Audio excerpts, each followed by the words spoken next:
Hello, Daniel here, and I'm back with another Bukkit tutorial. So, in this episode, we'll still be going over events, but in this case, we'll be doing something more explosive and probably more fun. So, imagine having a blaze rod that could, just like a blaze, shoot fireballs. Bukkit makes it pretty possible. All we'll have to do is add another test to our on-player interact method that we've created in the previous episode. So, as you can see here, it checks whether the player's action is right-clicking a block. However, what if, instead of right-clicking a block, the action the player does is actually right-clicking air? So if the player right-clicks air, let us check if the player is holding a blaze rod, and that's not even that hard. So if e.getPlayer, which gets the player that triggered the event, dot get item in hand, which returns the item in hand, dot get type, which returns the type of the item, is equal to material dot blaze rod. So if it's a blaze rod that he's holding, and if you right-clicked air, location L equals e.getPlayer.getLocation. So we're getting location the player is at. Let's just import location here. So the problem though is that the location L is at the player's feet, and we probably want it to be closer to the player's head because that's where your camera is located. So to change that, we need a L.setY, which sets the Y of the location, and then L.getY plus 1. So this will set the Y of the location to exactly 1 more than it already is. Now we actually spawn the fireball. So fireball F equals E dot get player dot get world dot spawn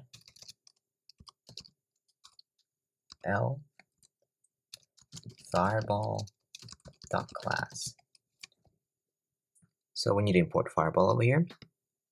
So what this will do, this will spawn an entity of fireball in the location L that we provided, and location L is the player's location plus 1 to the Y. So nothing else has to be added to the code yet. Let us export it here. Let us export YouTube. Is my server up? No, it's not. Let's put it back up.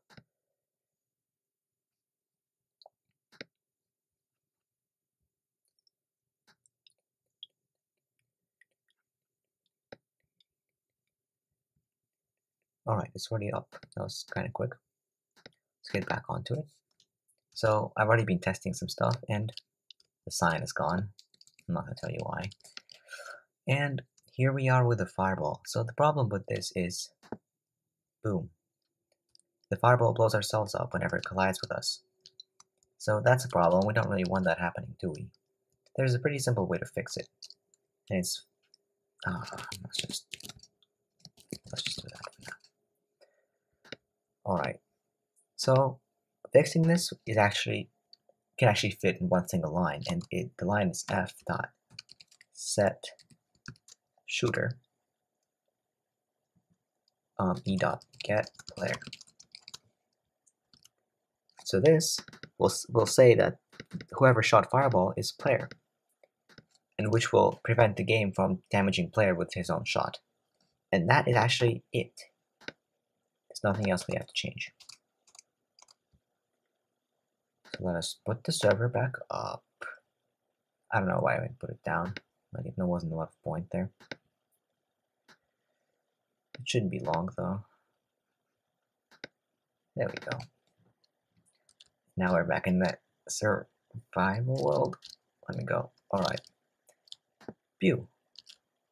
Very safe, does not damage us. Unless we manage to shoot enough fireballs to force them to deflect each other. Which is a whole different story, and it can't be really fixed.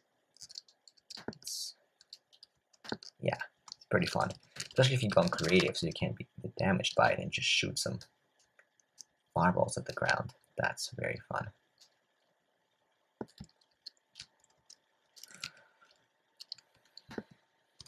Let's just put the sign back so that we can heal here.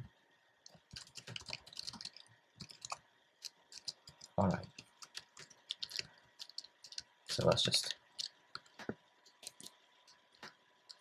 Oh, another thing, it might be a good idea to cancel the event that has been triggered. So we won't need any more testing now for sure. But here, even if you right-click air, it'll still count as an event. So, and same with here. So you can click a sign with a block and it'll actually place the block and heal you. So a good idea would be just to e.set cancelled. Well, let's put it here because e.set cancelled true. This will basically cancel out the event and it won't actually happen. Let's do the same thing with right-click air. And that would conclude our flame wand over here.